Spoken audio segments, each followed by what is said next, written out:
Test. Testing. Test, test. Okay, so hopefully you guys can hear me and things are coming through okay. So before I was having some Wi-Fi issues. So I have your questions that you guys have submitted, and you can ask questions while I'm doing this. Let me just go ahead and go back. So last week, you guys were wrapping up World War II and then moving into the Cold War. And I had a couple of questions that were submitted about the Great Depression leading into World War II. So I had someone ask, did President Hoover do nothing to help with the Great Depression? And I had another person ask essentially if he caused it. So there are a number of causes of the Great Depression, but President Hoover didn't cause it. I mean, I'm going to take off my headphones because it's really stuffy, but have the mouthpiece up. So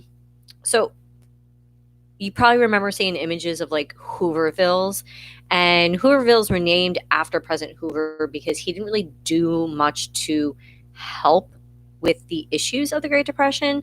So he really believed in this like rugged individualism, like it's on you. You pull yourself up by your bootstraps. You figure things out. He also believed that it was responsibility of states and local municipalities or towns to deal with these issues, not the federal government. He felt like the federal government should not be getting involved there. And so this led to a lot of criticisms. The Great Depression just, increased in severity with this type of inaction.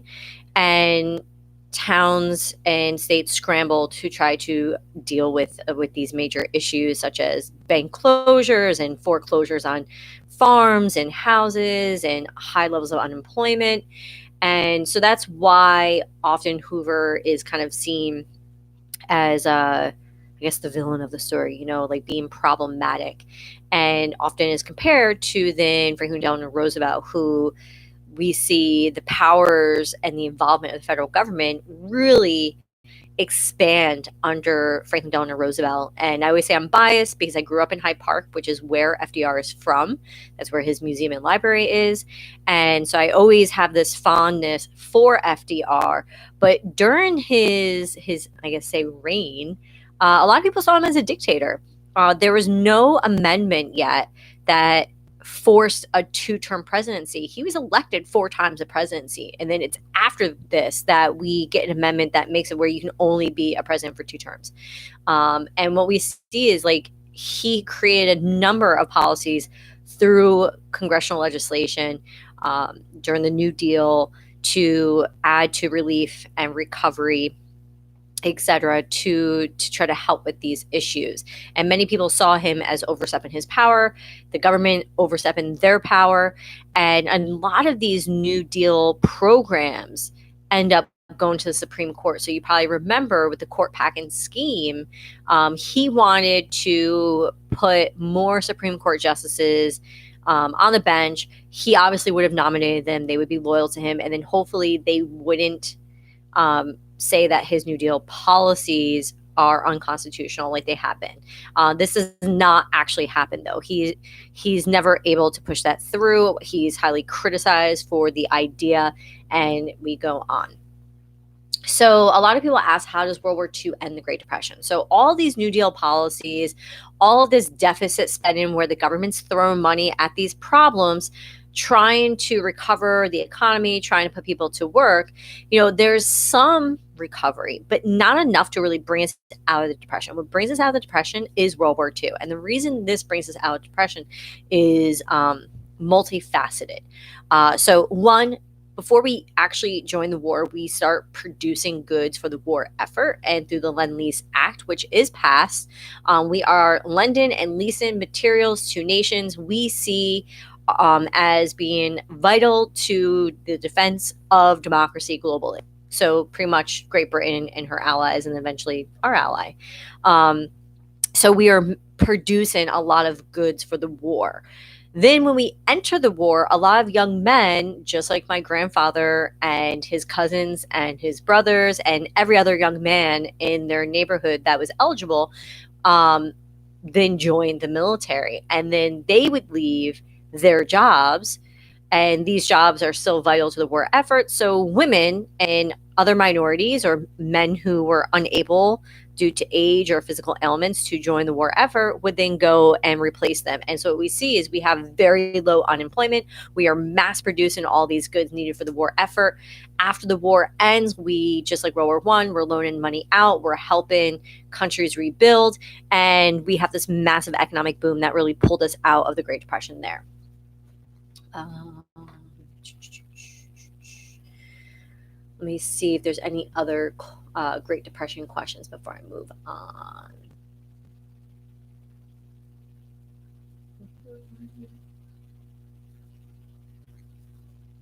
Okay. I thought there was one other Great Depression question.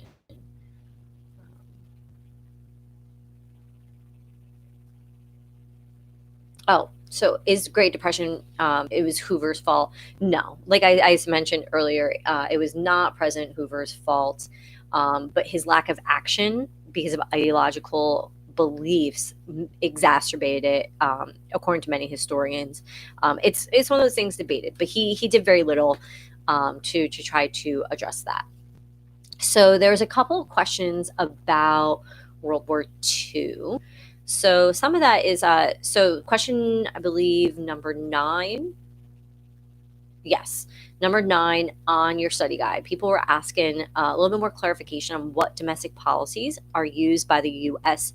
during World War II to ensure all economic resources are properly allocated for civilian and military needs. So we're talking about rationing, conservation, um, really encouraging people to do their part. So there's tons of propaganda encouraging people to conserve meat, wheat, vegetables, grow a victory garden to produce your own vegetables. So anything that's produced in large agricultural centers could then be sent overseas. Save your grease from cooking so they can use that in explosives. Um, ration, like you get set amount of coupons to get coffee or to be able to buy new shoes or clothing so that, the leather and the rubber used for shoes can then be used for boots and um, gun holsters, etc. Kids would go and they would collect scrap metal and they would bring it to the scrapyard so that they could then reuse that metal to make weapons and other machines needed for the war as well.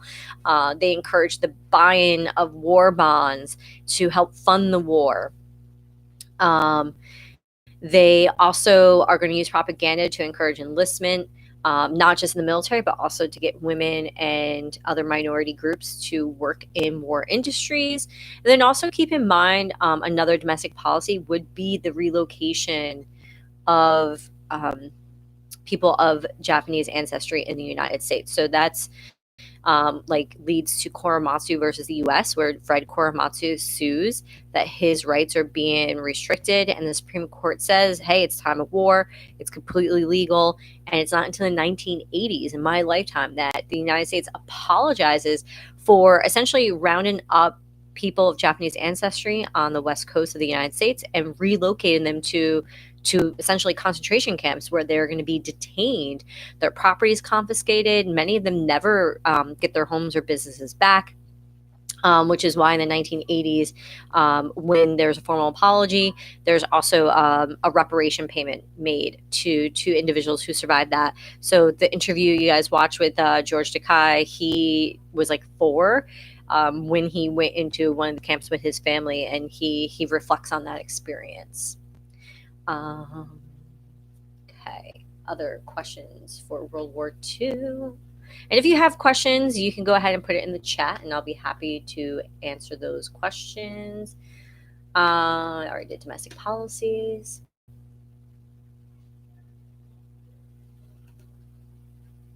Okay.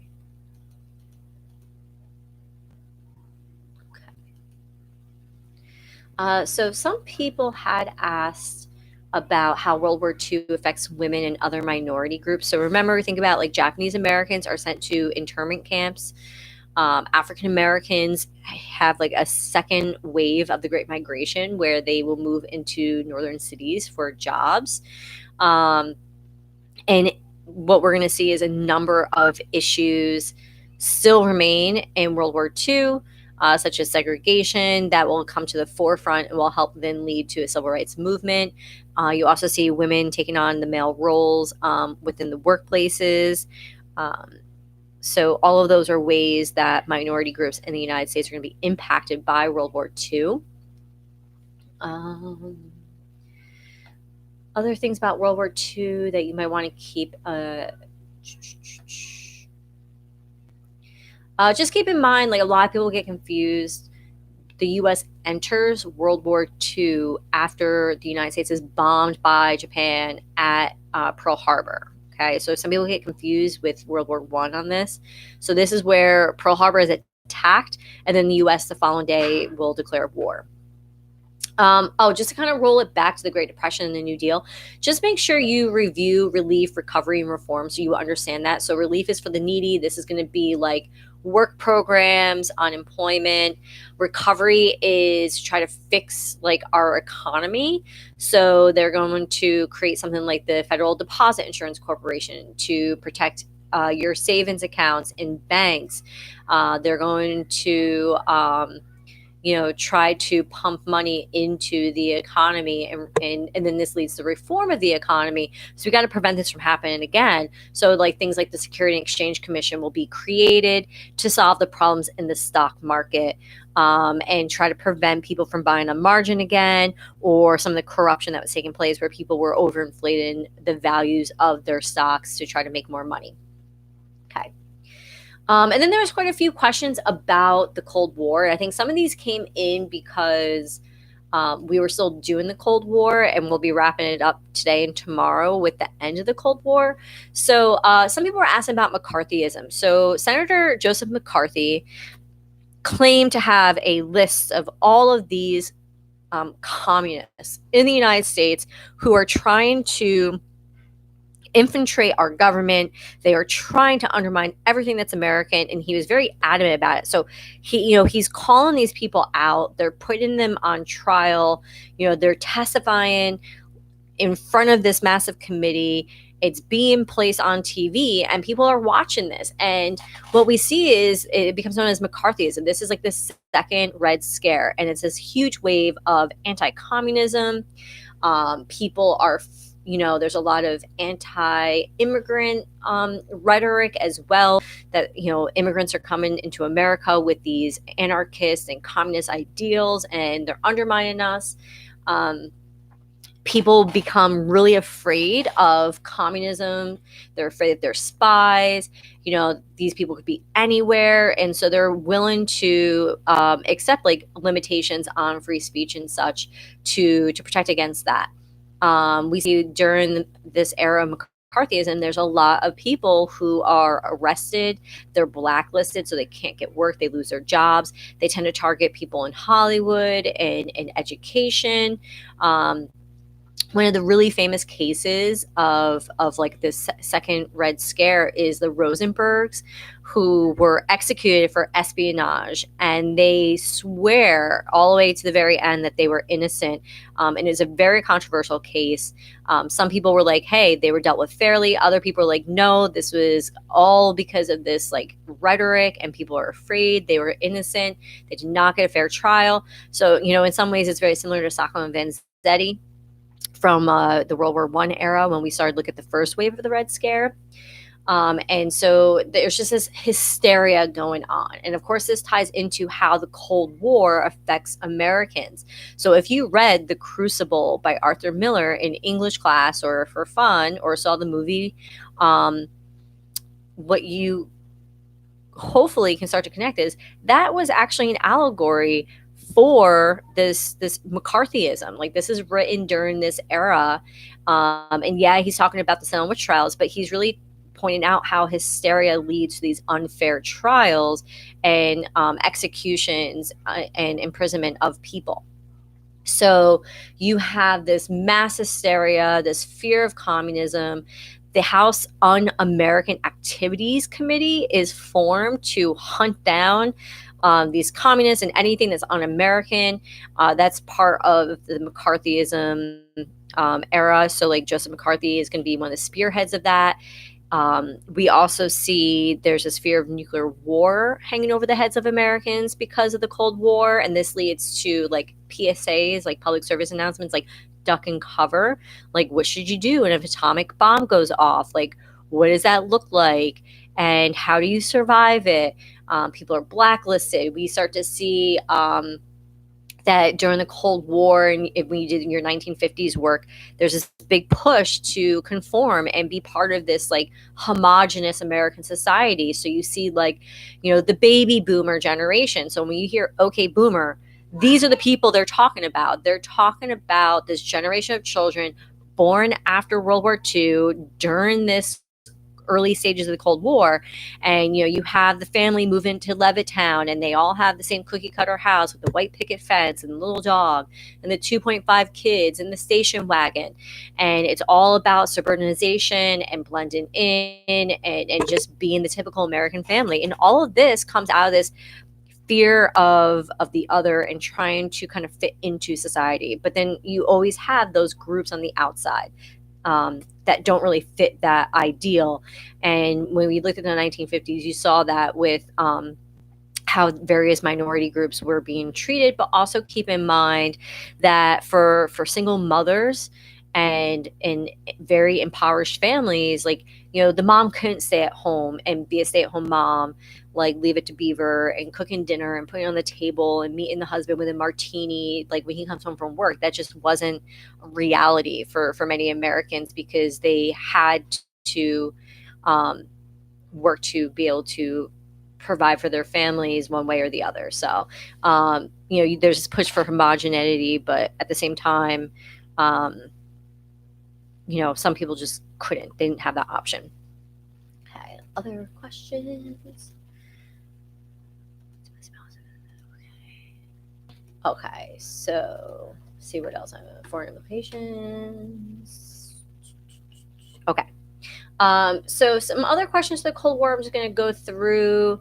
Some people were asking about, so like foreign implications of the Cold War. So that's kind of what we just did with the web or the slides that you guys were commenting on. So I would go back and look at them. Those are some of the key ones. You don't necessarily have to memorize all of them, but have an idea of what's going on. So the big thing is like during the Cold War, we have a space race and an arms race. So the arms race is referring to weapons. We are in this race to develop the biggest, baddest atomic bombs, H bombs, and a stockpile of them. And of course, this leads to like these policies of like what they call MAD, mutual assured destruction. If I have tons of bombs and the other person has tons of bombs, then we're not going to use them because we would destroy each other. So we just need to keep stockpiling weapons and we won't fight. And then, of course, the space race is really that, the Soviets, launched Sputnik. It's the first satellite, and the U.S. is like, we're going to put a man on the moon. We're going to beat them. And then, of course, by the late 60s, the United States has developed a program and was successfully able to send a man to the moon. And so the arms race and the space race leads to this big push for math and science, like education in the United States, so that they can basically build up a new generation of scientists and engineers and mathematicians who can help them try to beat the Soviets with that. We also see some of the other foreign implications is the United States becomes consumed with this idea of containing communism where it's located and not letting it spread elsewhere. And of course, this leads to a number of hotspots or proxy wars where the U.S. will intervene to try to prevent the spread of communism.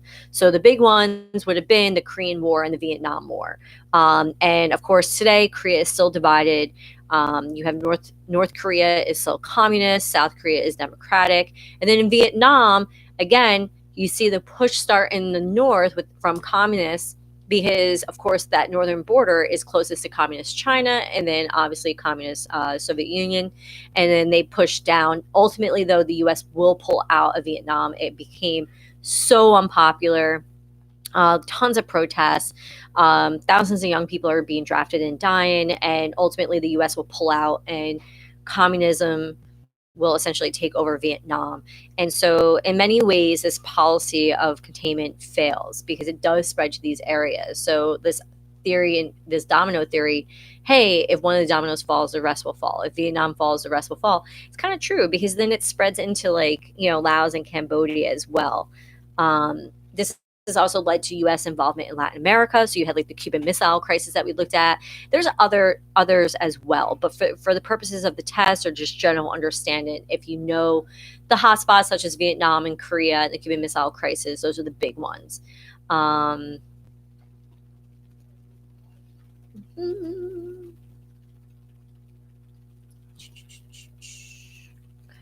Just trying to go through the questions, make sure I didn't miss any.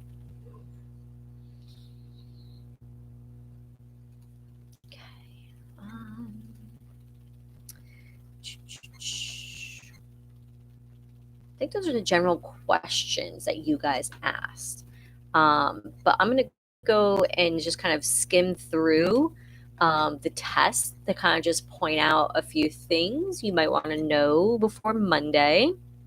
So keep in mind some of the major causes of the Great Depression, such as overproduction of both farm goods and industrial goods, the stock market crash, lack of banking regulations, etc. So you can check those out. And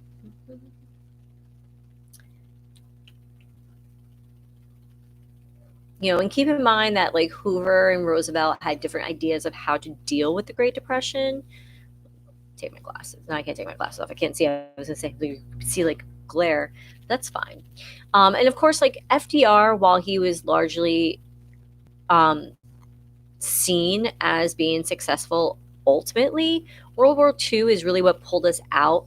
His New Deal programs were controversial, but for many average Americans, he was helping them. He was at least giving them hope. He was giving them opportunity.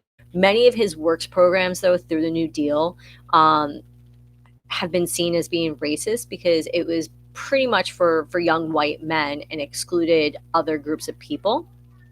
His wife, Eleanor Roosevelt, will push to help expand some of those programs, but many people questioned, who these programs are really helping and if at all. But many buildings and parks and things that we enjoy came out of the New Deal. The post office in my hometown, the middle school in my hometown, those were all New Deal programs that helped build and lead to the construction of those. Even the completion of the Hoover Dam, while it was started under Hoover, a number of New Deal programs helped wrap it up. And the sculptures with like the winged people at the Hoover Dam were actually constructed through a New Deal program where a number of artists were hired to basically like commemorate American, art and history. The murals at my post office in my hometown were all part of this New Deal program too. So a lot of average Americans really felt like they were being helped, but it didn't really recover the economy enough to pull us out. Again, the U.S. is attacked at Pearl Harbor, and this will drag us into World War II. Interesting kind of little tidbit is that at the point when Japan actually attacked the United States at Pearl Harbor, the United States was actually in negotiations with the emperor to end an embargo the United States had created against Japan. And it was during these negotiations that ultimately this secret attack was carried out, and the U.S. Was kind of ticked off about that. Like, thought we were friends and we were working this out, and then you just go and you attack us. And then, of course, we used a lot of propaganda, a lot of PSAs, posters, commercials on radios, etc., to try to push these ideas of rationing, conserving, you have a role to play. If you can't go and fight, at least conserve goods or go work in a war industry. So always like, it's interesting for me because, my grandparents grew up in the Great Depression. My grandfather fought in World War II, and the only job my grandmother ever had was working in a munitions factory during World War II. And as soon as he came back from the war, they got married, they moved to the suburbs, and she became a housewife. Never learned to drive, never had another job other than raising her children. They are the quintessential American family from this generation. So it's really interesting how that kind of played out. And then also keep in mind that, again, Japanese citizens after Pearl Harbor, through an executive order by Franklin Delano Roosevelt, will be forced to relocate. So this is basically Japanese Americans, all persons of Japanese ancestry. Some of these people had never even been to Japan. They were born here in America, first, second generation, and they are being rounded up and they are being sent to internment camps, where they'll be kept.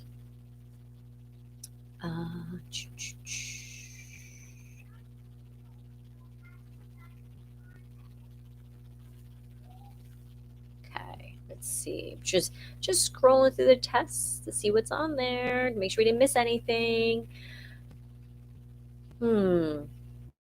Oh, keep in mind, like, the Marshall Plan and the Truman Doctrine for Cold War, like, basically, they're throwing money at their problems. They're like, if you refuse to align with Stalin and the communists, we will help you rebuild, we will help you get money.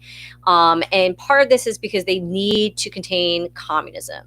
Like, we can't let communism spread throughout Europe because Stalin's already gotten Eastern Europe, and we can't let him get the rest of Europe. So we have to contain the expansion of communism. And then they will ultimately form the North Atlantic Treaty Organization, NATO, with these Western European powers and Canada, the United States, to try to withstand the Soviet Union. And then in response, the Soviet Union will create the Warsaw Pact. And then you have these two main alliances during this time. Okay.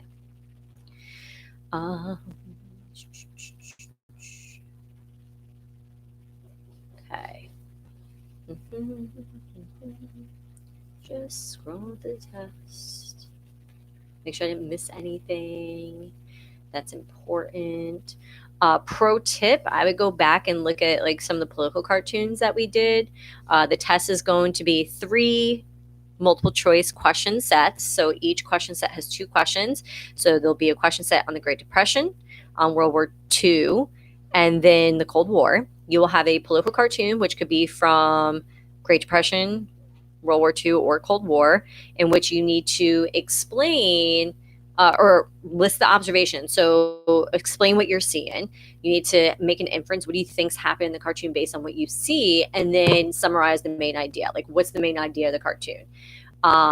You need to be specific. You need to be clear. These should be complete sentences. And then you'll have a short answer question. Also, as thoroughly as possible, it should be your own words. Demonstrate your understanding of the material. So it has to be clear. You know what you're talking about. And you'll have 3 questions taken right from the study guide. So the questions that you will see for the short answer are from the study guide. We've just taken 3 of those questions and put them on each version of the test. So each version of the test has different political cartoons, different multiple choice, different short answers, but they cover the 3 main topics, like Great Depression, World War II, and Cold War. Okay. Let's see. Just to clarify, because I talked about McCarthyism, but someone did ask, how did the fear of communism lead to the violations of some people's civil rights? So that's really tied to McCarthyism. So think about the Rosenbergs are executed, even though they're like, were innocent. They never really had a fair trial, according to many people. It was really short, and then they're executed. People are afraid of communist spies, so they're willing to like give up some of their free speech. You see people are losing their jobs and being blacklisted, prevented from working, or even imprisoned or deported because of their connections to communism, whether or not they were true or just perceived. So those are all ways that they could have been impacted by that. So if there are no other questions, let me just make sure I didn't miss any.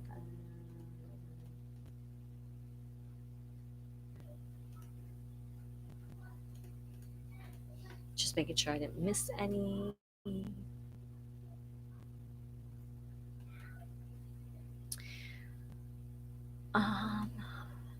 Okay, so that's pretty much everything that people had asked. But one person asked a question, and I think that's good. It's easy way to remember or differentiate the specific domestic policies from foreign policies. So domestically, it's just what's impacting us here. So if you're thinking about the Cold War, I would think about PSAs like duck and cover, or like better dead than red. So people making people aware of communism, but also like McCarthyism and how that impacts the people. And then when you're thinking about foreign, think more about like Cuban Missile Crisis, Vietnam War, Korean War, domino theory, containment. Those would be more of the foreign implications. So domestic would be something that's specifically impacted American people and people living in America, whereas those other ones would be like impacted more foreign nations, but connected to the Cold War. Okay, so hotspots, foreign policy like containment, domino theory, those are the big ones. But let me just double check, make sure. I don't think there's any other questions. I was just looking really quick to see if anyone emailed me anything, but that's pretty much it. Okay, so remember the test is either at 10 or 5 p.m., depending on which one you signed up for. If you didn't sign up for one, then we will be picking one for you. If something happens and you miss it, please reach out to us ASAP. I recommend setting a timer like on your phone, like an alarm to remind you. If you get extended time, we'll be taking care of that as well. There are different versions of the test. So people taking the test at different times will have different tests. People taking at the same time will have different tests. This is really testing your knowledge and understanding. So if be as clear as possible. It will open up at 10 o'clock or 5 p.m., depending on which one you did, and you'll have an hour. If you get accommodations, you will be accommodated, okay? If you have any questions while you're studying this weekend, please reach out to Mrs. Heath or myself, and we can get back to you. You can also set up a Google Meetup. I have a form, the one-on-one with Merit, or you can just email us if you can't find that and be like, hey, can we just go over a few things? And we can do that, okay? I'm going to be posting this video with the answer key to the study guide. So hopefully you've done the study guide, you turned it in. We're going to post the key so you can go back and double check anything, okay? See you later.